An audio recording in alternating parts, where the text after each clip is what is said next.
This conference will now be recorded. Hello everybody, welcome to Innovation Roots webinar series. Today we have with us Karl Scotland, who will be speaking on the topic Imposing Agile with Coherence, Constraints and Curiosity. Before going to the webinar, let's let us know about let me introduce you to Innovation Roots. We'll look into webinar logistics. Then I will just briefly introduce you about our speaker today, Karl Scotland, and I'll hand it over to Karl. Innovation Roots. Innovation Roots is a leading training and consulting service provider and publisher of research-driven content, design, and resources. Our motto is to create things of great value through self-education and continuous learning.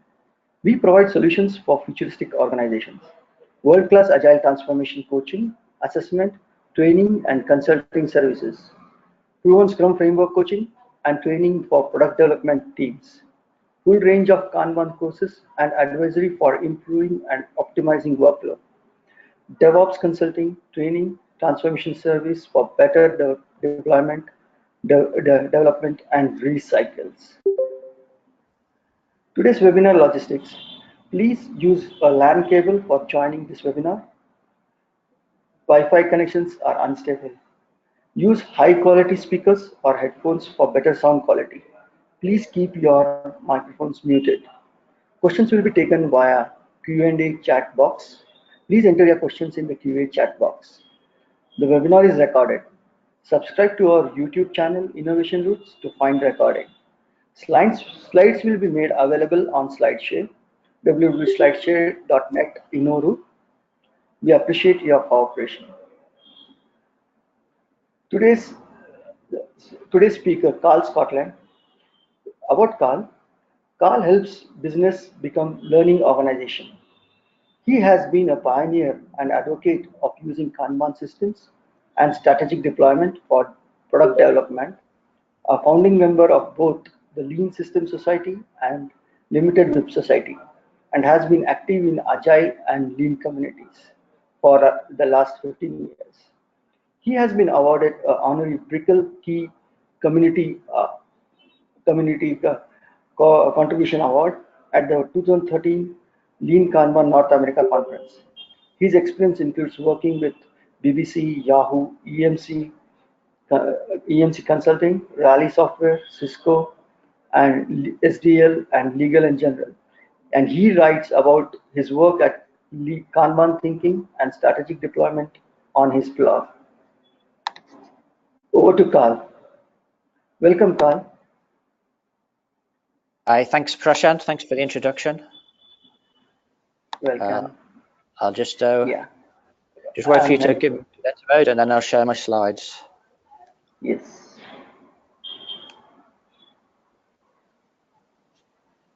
Okay, hopefully you can see that now. Yeah. Great. All right. Welcome everybody to this webinar. So I'm going to talk about some ideas around introducing Agile into your organizations. As Prashant mentioned, I've written about a lot of this stuff on my blog. The URL is on this slide here, if you want to find that, and also on the slide at the end. So imposing Agile, kind of what do I mean by imposing Agile? Well, we can think of Agile as an operating system, the way our organizations operate, which means like an operating system, we can just install it. So if we think of it that way, it might look something like this. If I can just get this video, get the video to play. And I seem to have lost my cursor, so I can't play. There we go. All right, let's try this. So this is what it might look to install Spotify on our organizations.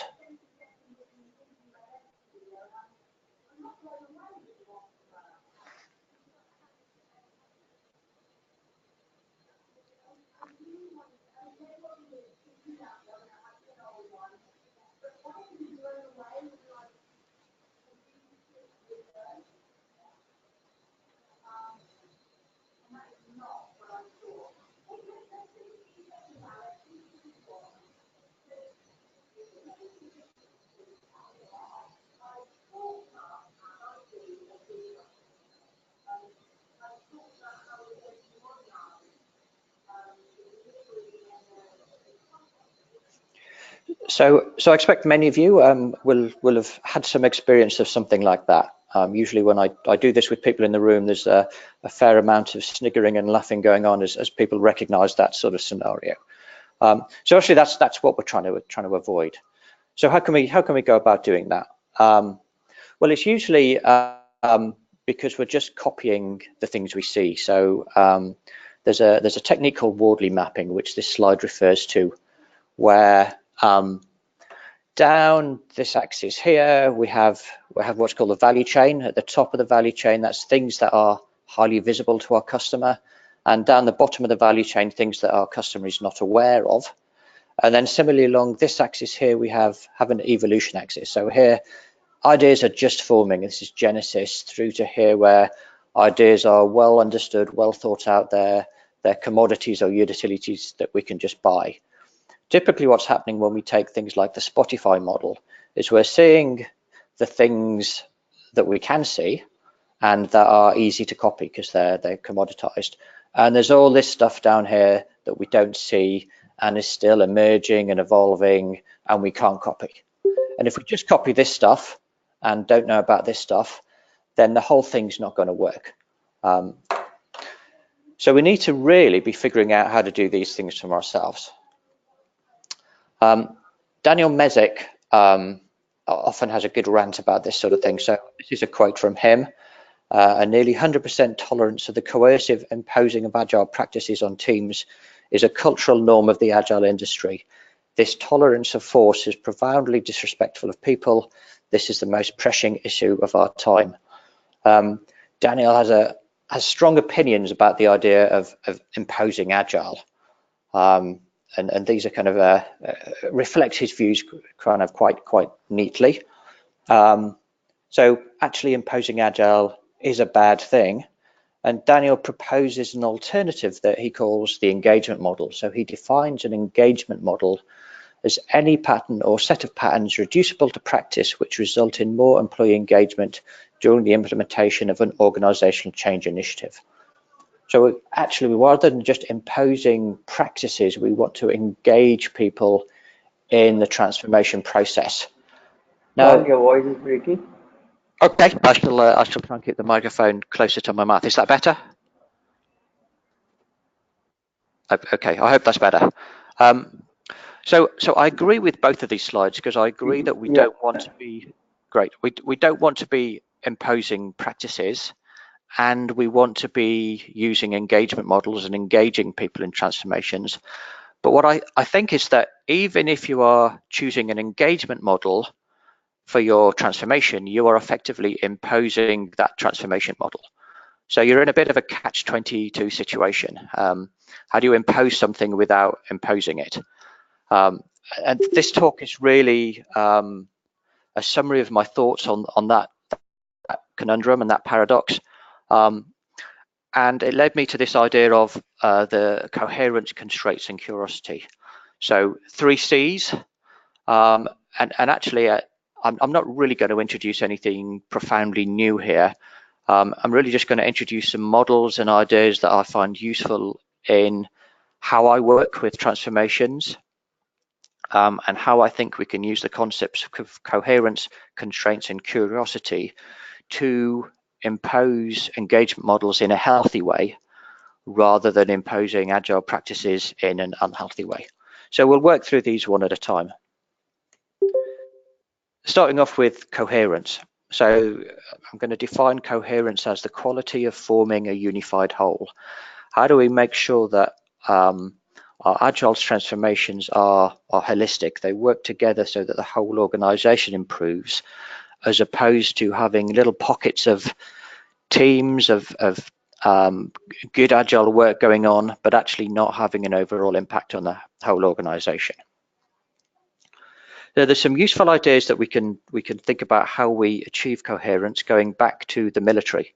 So Stephen Bungay wrote a great book called The Art of Action, and I have a slide at the end of the deck with all the books I'm going to reference on it. And Bungay talks about Helmut von Moltke, who was a chief of staff of the Prussian army back in the late 19th century. And back then, people generally thought that you could have alignment and autonomy. And I think actually this is still a common view. You can have high alignment by telling people what to do, and therefore those people have no autonomy. Or you can have high autonomy by letting people do what they like, in which case you're going to have no alignment because people are going to be doing random things. Now, what von Molt realized was that these are not just two ends of a linear scale, they're actually orthogonal axes, and that you achieve high alignment by being really clear on what your intent is, up at the top of the scale here. And if people know what your intent is, then they can have autonomy in taking action in order to meet that intent. So we can have both alignment and autonomy, and the critical piece is clarity of intent. So Bunge's model is called directed opportunism. The way he describes how we achieve this is this model with outcomes, plans, and actions. So we want to achieve an outcome. In order to achieve that outcome, we put some plans together. We put those plans into action, and those actions should lead to the outcomes that we wanted. But it's not quite as simple as that, because we have these gaps between those three elements. So the knowledge gap between outcomes and plans is the difference between what we would like to know and what we actually know. So we want to achieve an outcome. We think we know what we need to do, and that's going to be our plan, but actually we don't necessarily know everything. Similarly, the gap between plans and actions is the alignment gap, and this is the difference between what we want people to do and what they actually do. So we can create a great plan. People won't necessarily follow that plan in the way we wanted them to. So that's the alignment gap. And then the effects gap between actions and outcomes is the difference between what we expect our actions to achieve and what they actually achieve. So even when people put our plan into action, it might not give us the results that we anticipated. So the typical way, and the most common way of dealing with these gaps and closing these gaps, is to go into more detail. So we close the knowledge gap by putting more detailed information into the planning, by coming up with really detailed plans and lots of research. And then we close the alignment gap by giving people really detailed instructions on how to carry out the plan. And then we close the effects gap by putting really detailed controls in place to make sure that the actions lead to the outcomes. So it's detail all the way around. And what Bungay proposes is going and doing the opposite.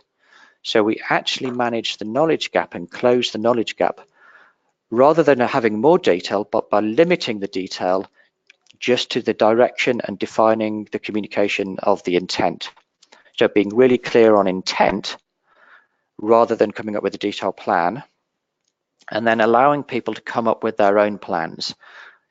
So we close the alignment gap by allowing each level to define how they will achieve the intent of the next level. And then he has a concept called back briefing, which is basically having given people a mission and the intent, people brief back to you how they're going to meet that intent. And then when people take action, we close the effects gap by giving people freedom to adjust their actions in line with the intent. So we don't control people. We make sure that people have the freedom to change their actions and change the plan in real time in order to meet the outcomes. So that this whole cycle starts with being clear on intent, and this is how we achieve coherence. So imposing coherence is really imposing the intent, but not imposing the detailed plans and actions and controls that we want people to do to meet that intent. David Marquet, in his book Turn the Ship Around, has a very similar model.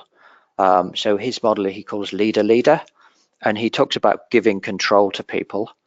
So the give control is what he calls the bridge, and the two pillars under it are, in order to give people control, they need clarity of intent, and also they need to have the competence in order to meet that intent. So he has his three elements in his model: giving control to people, which is giving them autonomy, and in order to give them autonomy, they need clarity of intent and the ability and the competence to meet that intent.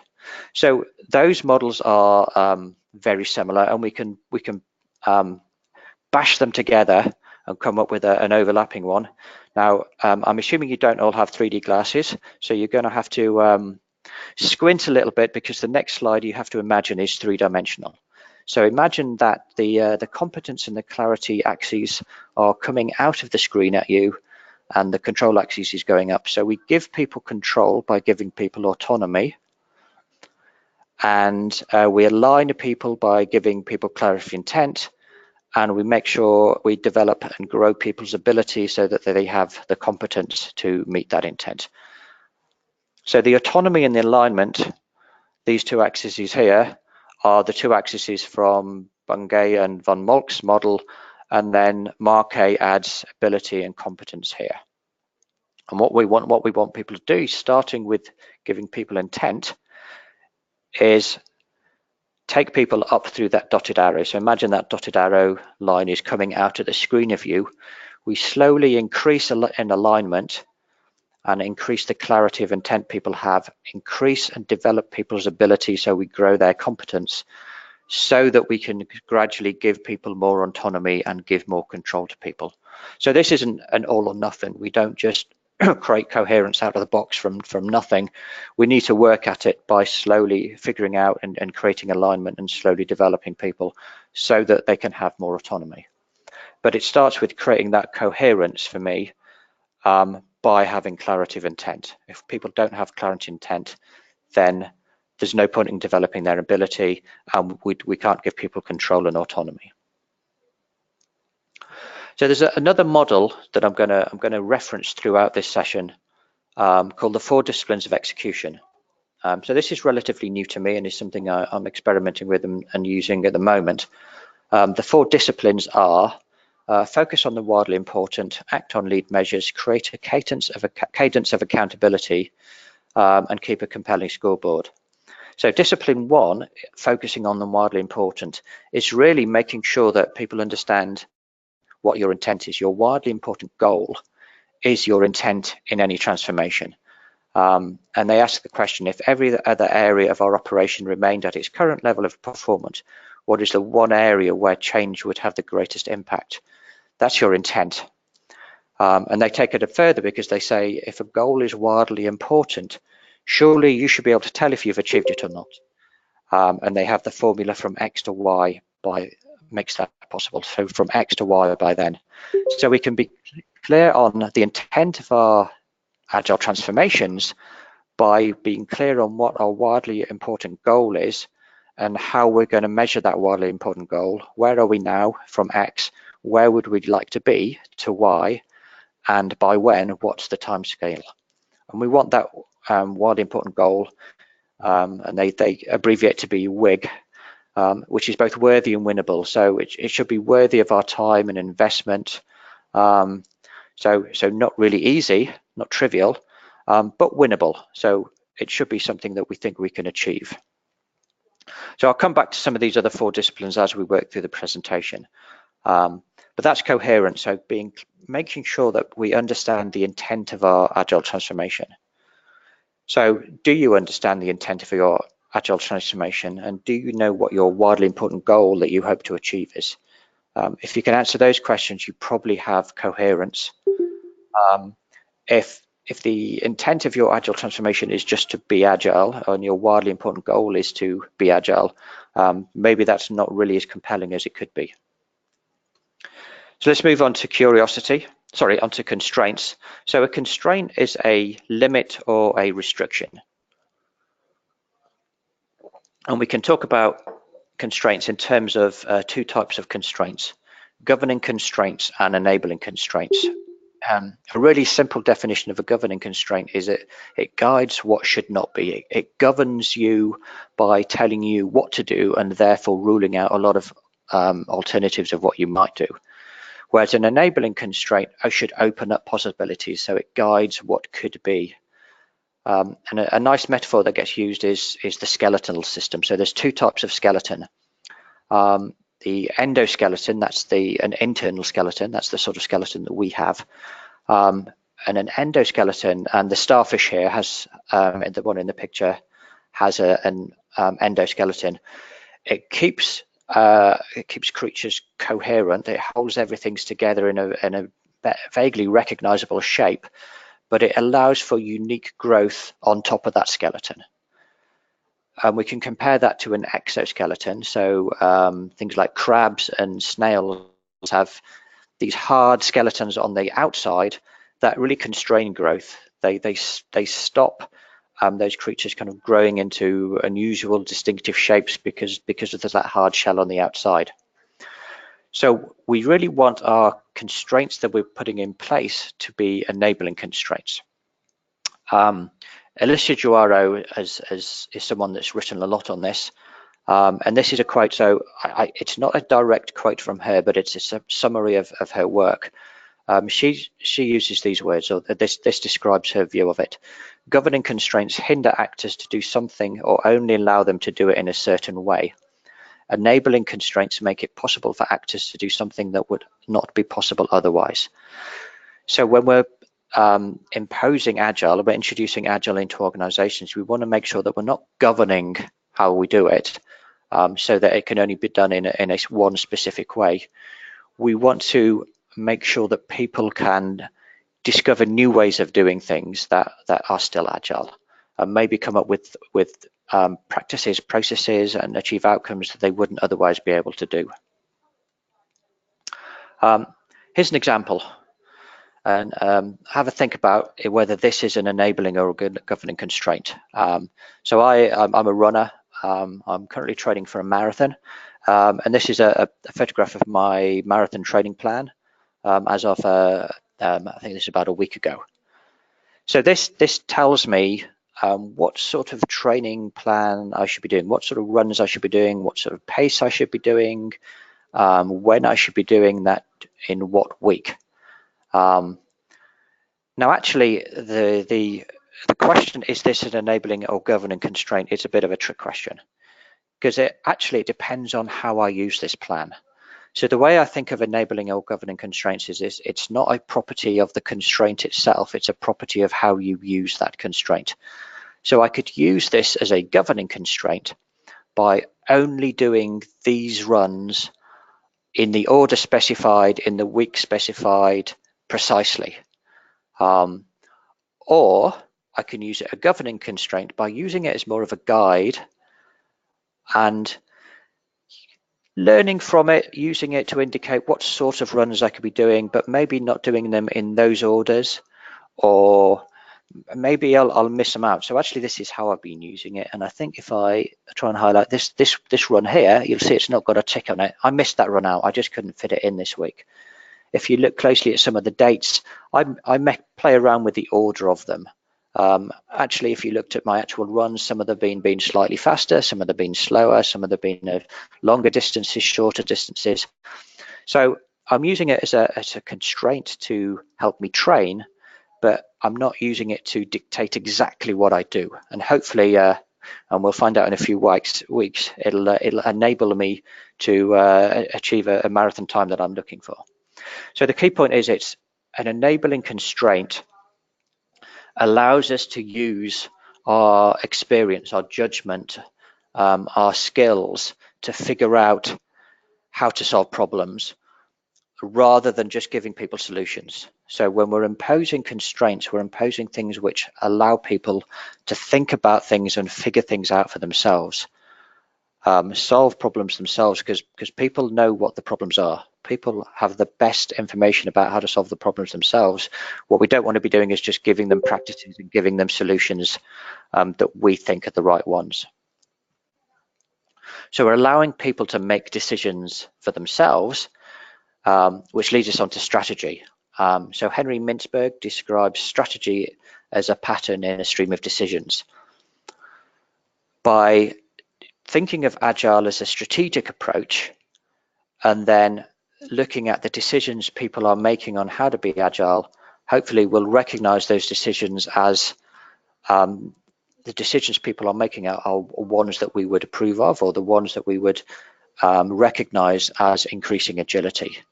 Now, actually, Mintzberg changed his definition later to be strategy as a pattern in a stream of actions. because just making decisions isn't enough. We actually need to action those decisions. But I think of strategy as a form of enabling constraint, because strategy, and certainly as strategy as someone like Mintzberg describes it, strategy isn't a plan that we just need to follow. Strategy are some policies, some guiding policies which allow people to figure out what to do and make their own decisions and put their own decisions into action. So this is similar to how Richard Rummelt describes strategy in his book, Good Strategy, Bad Strategy. He describes a strategy kernel as having these three elements. They're not the only things a strategy should have, but he says a good strategy should have a diagnosis. So we should understand what problem we're trying to solve. We need to have some guiding policies which help us understand the decisions that we'd like to make, and then we need to have coherent action. So what are we actually going to do which is coherent with the guiding policies and which is coherent with our diagnosis of the current situation? So tying this back then to agile transformations, what we need to understand our diagnosis of the situation, how agile as a set of guiding policies resolves things that our diagnosis tells us. And we need to then make sure that the agile practices that we put in place are coherent with those guiding policies. And we need to allow people to make those decisions and figure out what the coherent action is themselves. So one nice way I like of doing this is a technique called even over statements. So with an even over statement, you have a template, which is the one at the top. So we choose positive outcome A even over positive outcome B. Now, this isn't choosing positive outcome A over negative outcome B. It's saying that given all these positive outcomes that we would like, what are the trade-offs we're going to make? And those trade-offs are probably harder trade-offs that we need. So that they have a 5-step process, and the URL at the bottom gives more details, but typically you get people together, gather the people they have, those people brainstorm things like outcomes, goals, values that they have, and then start pairing them up into the trade-offs they're going to make. The even over bit is a very powerful bit. It's not over, it's even over, which really emphasizes that we're making a trade-off. We're choosing one positive outcome even over another one. I ran this exercise with an organization in January, and something very interesting happened, because the two outcomes, the outcome A and outcome B, were generally recognized as two important outcomes, but half the group said that they would choose outcome A even over outcome B, and another half of the group, the other half of the group, said that they would choose outcome B even over outcome A. And it was a really hard conversation, but a very powerful one in resolving that conflict. And they came out of it with a lot more clarity. So thinking about your strategy and your constraints in terms of choices and being explicit about those choices is a very useful exercise to go through. And it ties in with the Agile Manifesto in some ways, because obviously the Agile Manifesto was defined in terms of things on the right and things on the left, and value the items on the right even more than valuing the items to the left over the valuing the items on the right. So as a little thought exercise, and again, this is something I've done with some clients, is to take the manifesto and say, well, what if those statements were not just overstatements, but even overstatements? And we really emphasize the positive aspects of both sides.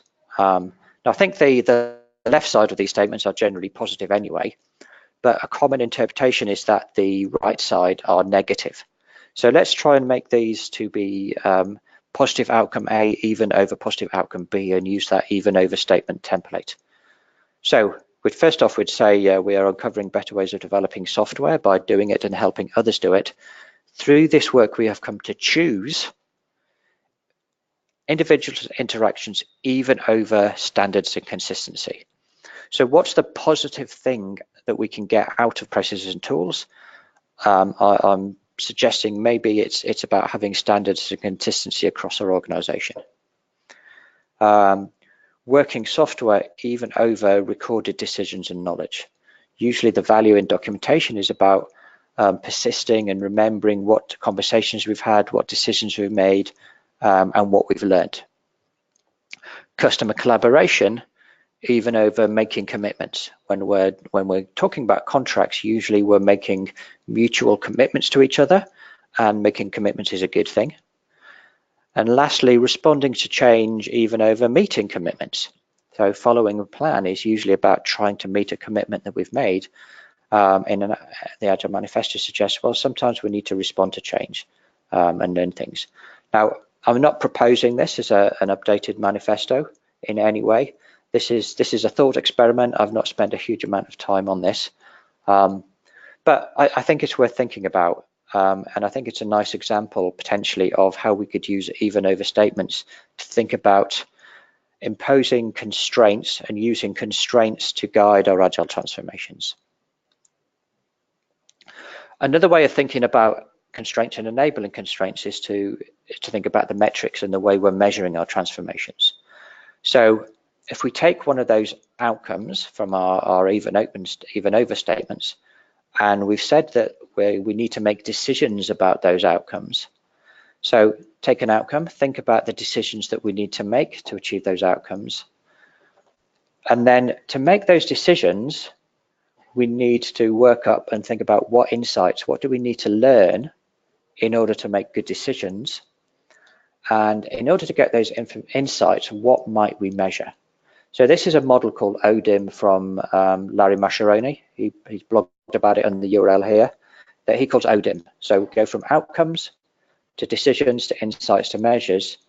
And then hopefully once we're measuring the right thing, the measures will give us insights, will give us decisions, and will lead to the right outcomes. We can treat the measures as enabling constraints because they don't tell us what we need to do in order to move the needle on those measures, or in order to make progress on those measures. So they give us some freedom there, but they constrain us in that whatever we should be doing should be focused on improving some measure. So that brings us back to the 4 disciplines of execution, because discipline 2 is act on lead measures. So they define a lead measure as having 2 basic characteristics. It's predictive achieving the goal, and that's the wildly important goal from discipline 1, and it can be influenced by the team.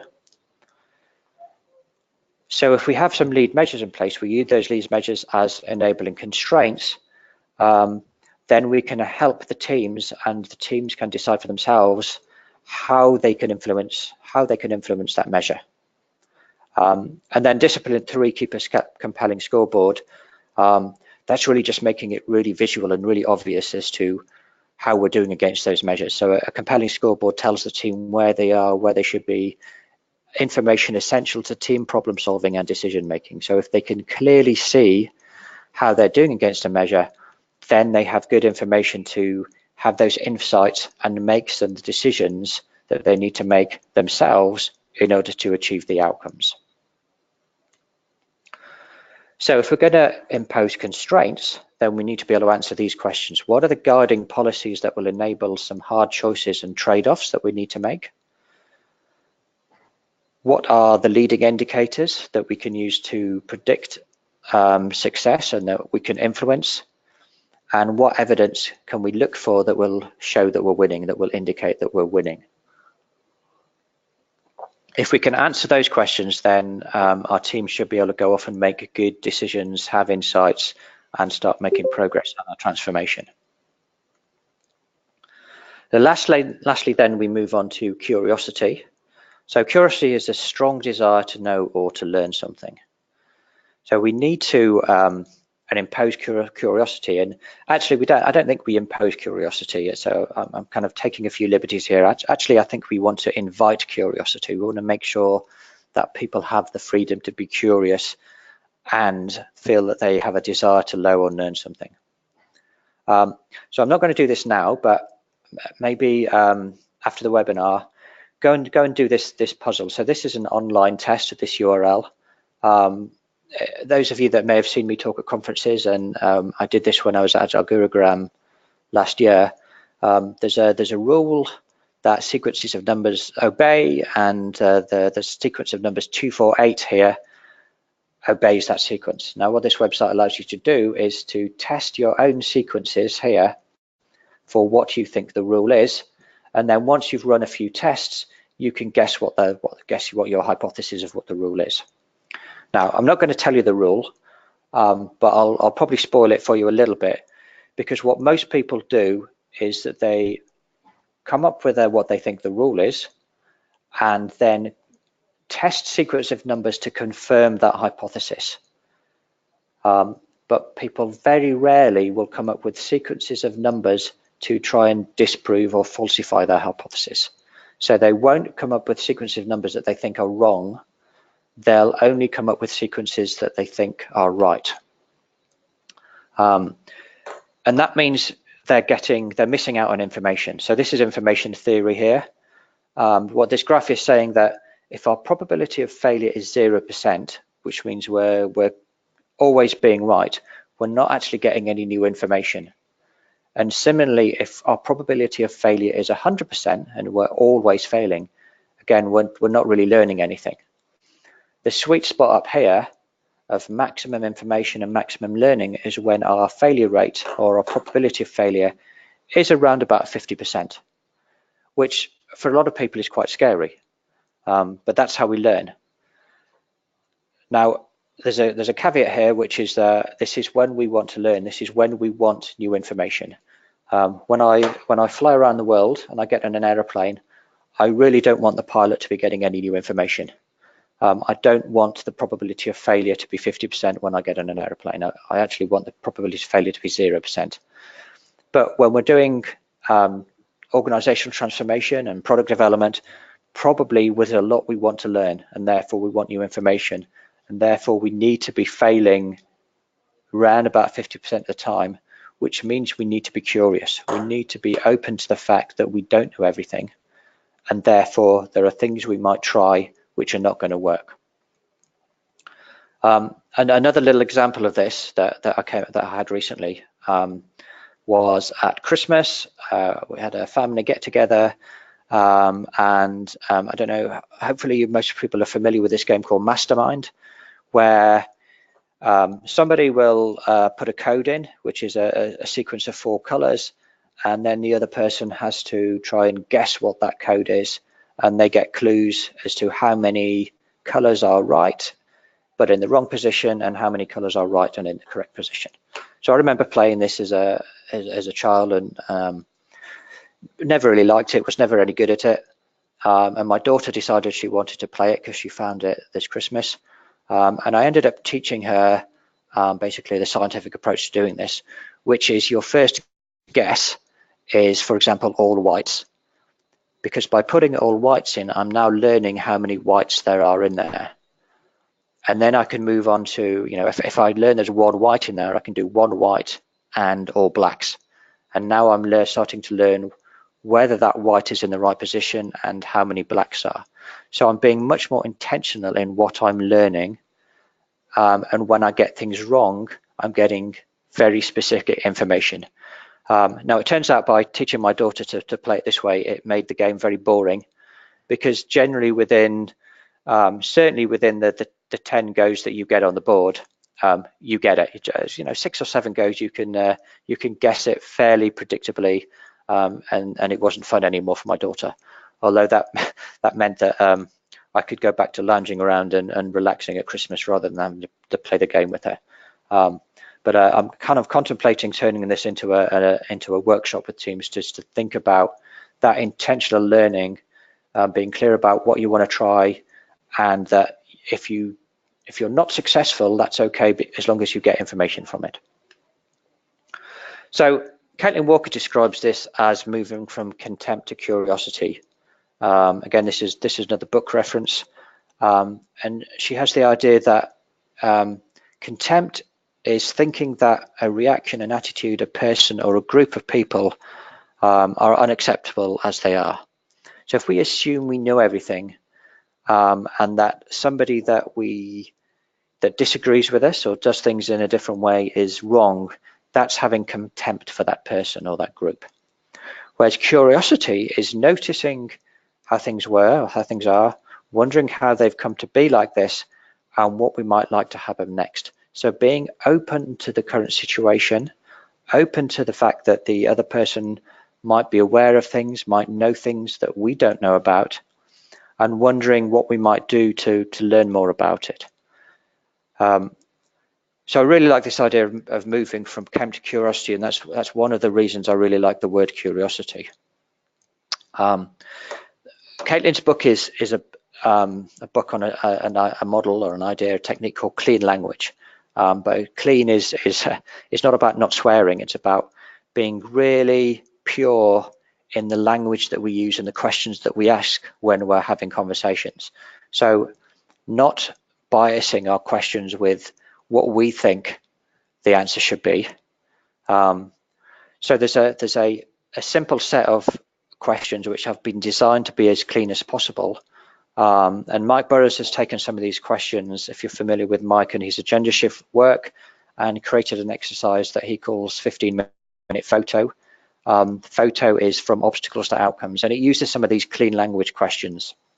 So we start off with, what would you like to have happen? That's a very open question. Really not even leading, it's not even a leading question. And then dependent on what answer and what language the person that we're talking to uses, we'll pick on one of those words that seems interesting, and we use that word as the X in the other questions. So if I ask somebody, what would you like to have happen, and they say, we'd like to be more agile, I can ask, what kind of agile? Because I want to understand, and by doing that, I'm learning what their interpretation is, what their definition, what their understanding of agile, rather than thinking, well, I'm the expert on agile, I know all about agile, therefore we'll use my definition. So we can say, what kind of agile? What is happening when we're more agile? Is there anything else about being more agile? These are very questions which are include as little bias as possible. What happens before we're agile? What happens when we're more agile? Then what happens? That's kind of looking at the time horizons. Or the bottom question is the relationship between X and Y. Maybe they've used the word agile, and previously in another piece of the conversation, they've used the word quality. And so I could say, is the relationship between agile and quality? So it's really about exploring, being curious about what the other person thinks, and asking these clean questions to dig into that, rather than assuming I have the answers and I know exactly what the other person is talking about. It can be very enlightening and very powerful questions to discover and explore misunderstandings. So I recommend that technique. There's also the technique that comes from the lean community called catchball. So catchball is really the mechanism by which we can start exploring how we work and getting people to come up with ideas and make these decisions for themselves about how they'd like to work. So it's how we can be curious. The metaphor is just as simple as throwing a ball around. So we throw the ball to somebody, and the ball really is as an idea or a suggestion.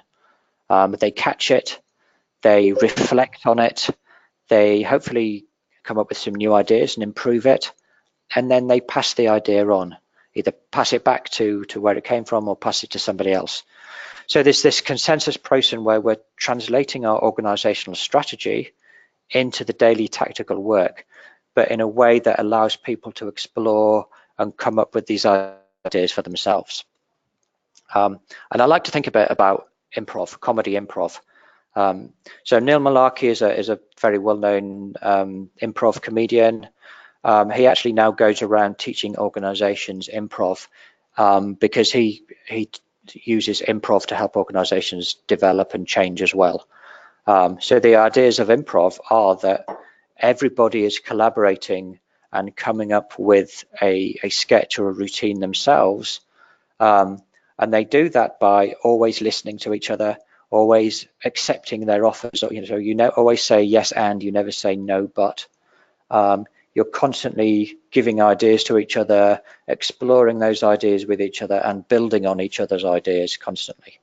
So I really like this as a metaphor for what we're trying to do when we're being curious and when we're inviting people to come up with new ideas.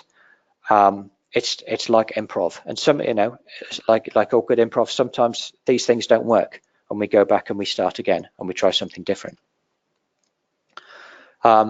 A really nice set of ways of doing this, and these are almost some can think of these as improv games, are liberating structures. So there's a website that has lots of details and instructions on how to use some of these, but there's a set of techniques which are basically simple rules that make it easy to include and unleash everyone in shaping the future. So they're ways of getting groups of people together and going through some steps and some processes to allow everybody to contribute, everybody to have their voice heard, and collate and collaborate and bring all those ideas together to come up with something, a consolidated set of ideas that everybody feels they've had the involvement in. A really common one is 1, 2, 4 all, which is basically people come up with ideas on their own, and then people pair up and talk about the ideas in pairs, and then the pairs get together and form groups of 4 and share their ideas in a group of 4, and then you all come back together. So that way everybody's had a chance to have a think about it because they've worked individually, and then we build up the ideas through pairs, through groups of 4 to everybody, so that the best ideas eventually bubble to the top. So I recommend looking at that as well as a way of doing some of these things and getting people's involvement and being curious as to what people's ideas are and what people think about. So to tie this then back to the 4 disciplines of execution again, discipline 4 is creating a cadence of accountability. So what are the 1 or 2 most important things I can do this week to impact on the team's performance on the scoreboard? So this is where we're getting people together on a regular basis, at least weekly, maybe even more often than that. And it's very similar to a daily stand-up meeting, really, where you're asking people what they can do. You're not telling people what they can do. You're asking people what they're going to do this week, what ideas they have, and being accountable to that. So each week we report on what did we do last week, what impact has had on the scoreboard, and what ideas do we have for things we can try this week. So it's another way of playing catchball and getting people involved. So to impose or invite curiosity, can you answer these questions? So what hypothesis would you like to test? What would you like to learn about your transformation? What new information or insights would be useful in order to progress your Agile transformation? Be curious about how you go about answering these questions, how you about getting that learning, and being open to the fact that in achieving that learning, you may well get results that you didn't anticipate, and that's okay. So I talked about, just to wrap up, I talked about engagement models right at the start. The engagement model that I tend to use, and the one that I have come up with is what I call TASTE, where TASTE stands for True North, Aspiration, Strategy, Tactics, and Evidence. And you recognize some of these words, hopefully, from some of the ideas I've talked about just in the previous hour. So True North is the orientation which informs what we should do. So it's really direction setting. It's that high level statement of intent. When we're making decisions, do those decisions move us towards our true north or away from our true north? And then we have our aspirations. These are our widely important goals, the results that we hope to achieve.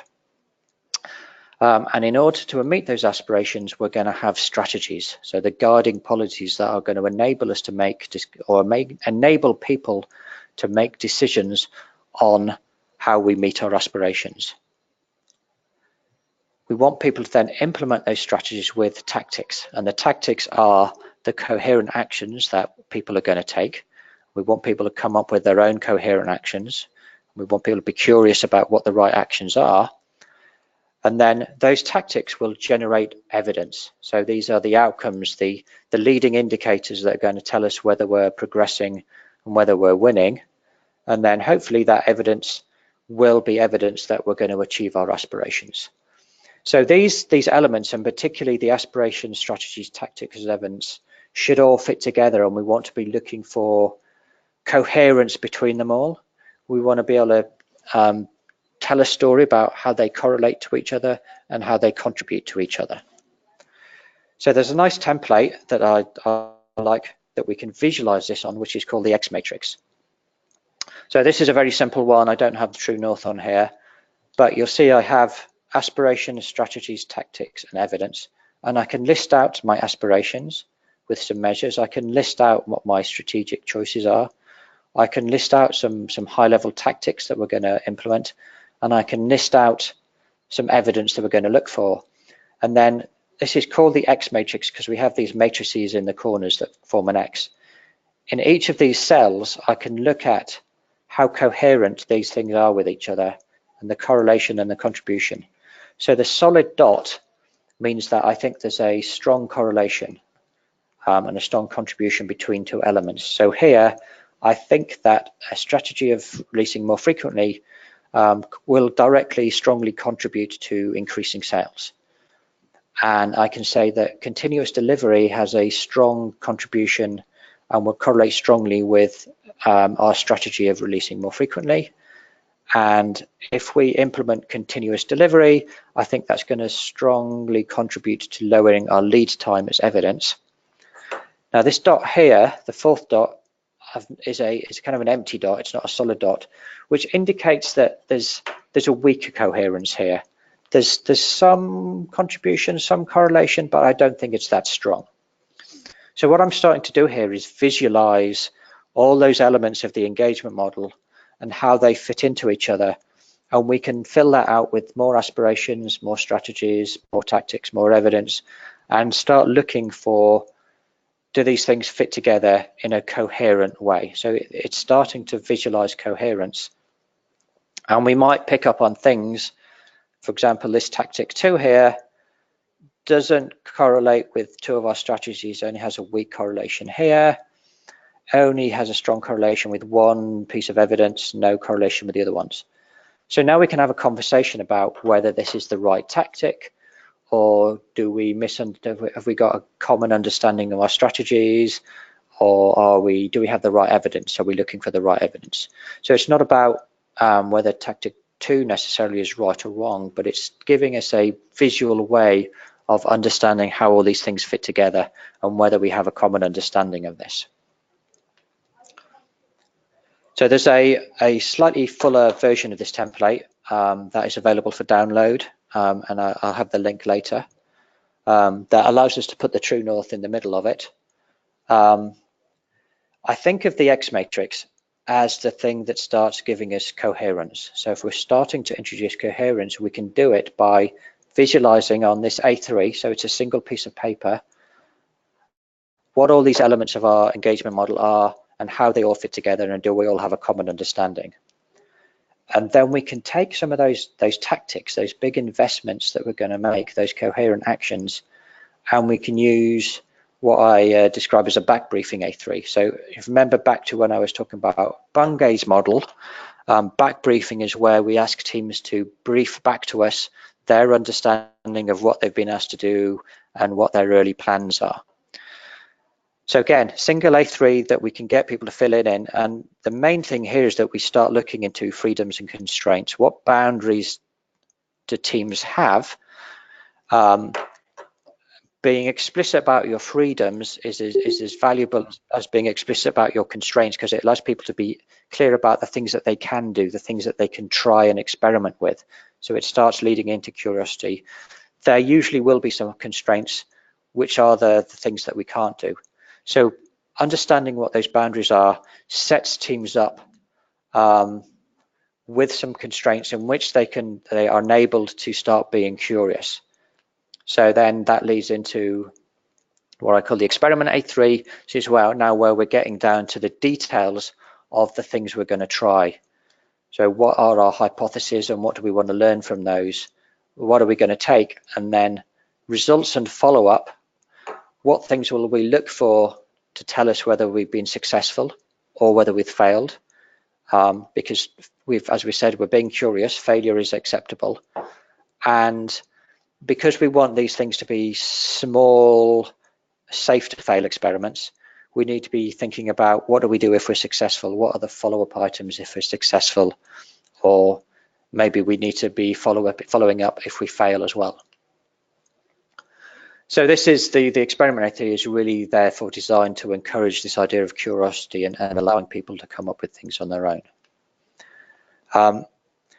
To wrap up, I usually ask people if there are any photographers in the room when I'm doing this session at conferences. And if there are, most will tell me that this is a not a good photograph. Now actually, this is a photograph of my daughter when we were on holiday a few years back. And for me, it's a very meaningful photograph because I was there at the time. We were on holiday. The hotel we were at put on a kind of a foam bubble party. We had a great time. So I've got a lot of memories about that this photograph triggers, which are very happy memories. But probably to everybody else, it's just a slightly blurry, out of focus photograph. And I use that metaphor, and I've stolen it from Jeff Patton, who uses it in his user story mapping book. But there's a quote from Thomas Jackson in his book How Chicanery for the Lean Enterprise, which is a kind of primary book on the X matrix. He says, it's the memory of what was said and felt that creates the alignment, not the final piece of paper. So we get alignment, we get the coherence, we get the understanding of constraints, we invite curiosity really by talking to people. So if there's a fourth C in this presentation, it's really about conversation. This is not a process that you just impose, really. Actually, we want to be introducing Agile by talking, including with people and making sure that they understand the intent and what the enabling constraints are, and that we're inviting curiosity with people. These are the books that I've referenced, and we will make these slides available. All great books. And this is, again, just another reference back to my blog. So there's a page, the strategy deployment page, which just lists out all the various pieces in some kind of sensible order, and you can download the 3 templates I just presented at the end as well if you want to play around with those as well. Otherwise, hopefully I've left enough time for a few questions. So Prashant, I don't know whether I've not been watching the question feed, whether you want to pick out any questions. There are no questions as of now. Let me check. Okay. Guys, if you have any questions, you can please type it on the chat box. We have a few more minutes. Otherwise, Okay. questions come up later. Twitter or email are both good places to do that. Karl, this is Srini. I think are you able to hear me? Hi. Yeah, I can hear you. Hi, Karl. Yeah, just like no, I'm very curious to know more on the Agile manifesto part, where you have showcased like individual interactions over some set of process, something like that. Because I did not get a chance to fully go through the PPT. Is it that manifesto is going to be changed, or could you please give me some brief more about? Is it the future is going to be the change the manifesto, or No, definitely not. So that was just a thought experiment on my part. That's nothing official. I'm certainly not proposing any official changes to the manifesto. I find a lot of people interpret the manifesto as the things on the right are negative. So I was thinking, what would the manifesto look like if we really emphasize the positive side of both things and really emphasize the choices that we're making? But it's purely me doing this on my own. If I went back and looked at that again, I would probably change it again. I really didn't spend a lot of time on it. yeah, really, it is like making sense. And even nowadays, the people are started asking the question, like, suppose if you want to change the Agile manifesto, what do you think to change, rather than having whatever we have the standard set of Agile manifesto? Because it make me some kind of lightning on that points. I think that would be good move. We going forward, we could use it, or like you definitely could propose to the Scrum Alliance as well, Karl. Thank you. Yeah, okay, thank you.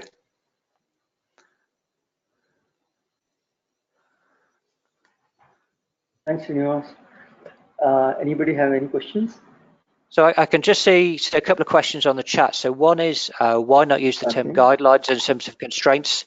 I'm really just using it because constraints because it starts with the letter C. So it's purely, so I'm almost using the idea of 3 words starting with the same letter as an enabling constraint in itself. But yeah, guidelines is an equally good word, and in fact, the Rumelt model, he talks about guiding policies as well. So yeah, they're all just different words for the same thing. And then the last question that's on the chat is, what will be the percentile of 4C for 100% success rate? I'm not sure I can answer that really. Because I don't think it's really that mechanical or that you can break it down. I think these are just some ideas to think about. Is your transformation coherent enough? Are you using appropriate constraints? And are you inviting curiosity? Some things to think about rather than as a way of measuring things. Thank you, Mr. Karl. Hello. Hi. Hello. Yeah, I'm Naveen here. Hi. Hello. Yeah, I can hear you. Yes, yeah, Naveen. Yeah, thank you for taking that. Mr. Karl has taken my questions. It is the global issues what we are talking about the 4Cs. Is always the time and the situation changes a lot. We cannot be 100% success as the problem comes. We cannot be. It has to change every time accordingly. Thank you, Mr. Karl, for answering my questions. Okay. Yes, I agree that how we define success will be constantly changing. Yeah. Karl, last thing, like, no, there is a one thing on the puzzle part. You said that at the end we would see that. Could you please, is it Prashant is going to share that puzzle with all of us, or like how is like So I think how to? I'll share the slides with Prashant, and I think he'll put it on the slide share. Yes. And I presume we'll put a link to that on the meetup page as well. Thank you very much, Karl. Thank you, Prashant. Yes, I will be sharing the presentation as well as we will be uploading this video on the YouTube channel, and we'll share it with all of you. Thanks a lot. Hope that's me. Okay. Thanks a Great. lot for everybody for participating, and thanks, Karl, for giving us such an insightful webinar. I hope everyone had a very good time. Hope to see you in upcoming webinars. Please follow us on our meetup group. Thank you very much. Thanks, Karl. Right. Thanks a lot. Thanks, everybody. Bye. Yeah, it was a very wonderful session. Thanks a lot, Karl. Thank you very much. Have a great day. Bye. Thank you. Thank you. Bye.